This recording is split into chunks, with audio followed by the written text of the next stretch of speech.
Hi, I'm Grace Joy Sibug. Before I started my journey here in Online Business Academy, I was working as a web quality assurance specialist sa isang media and advertising company.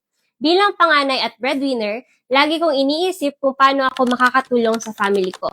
Lalong-lalo na sa pagpapaaral ng kapatid ko at sa pangarap kong mapag-resign yung mama ko habang malakas pa. Kasi hindi naman natin mapipigilan yun. Tumatanda yung parents natin araw-araw. Kaya, nag-decide ako mag-start part-time dito sa OBA. Pang-extra income ko lang sana.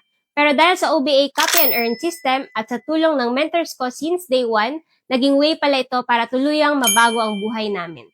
Ngayon, I'm doing this full-time and I'm beyond grateful because of that one decision.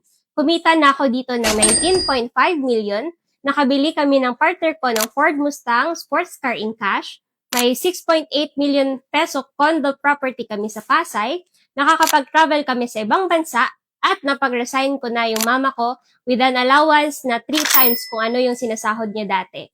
At ngayon, every weekend, andun siya sa rest house na napatayo namin sa Bukidnon. Maraming salamat kay Coach Albert Jasma at sa buong OBA community for this truly life-changing copy and earn system.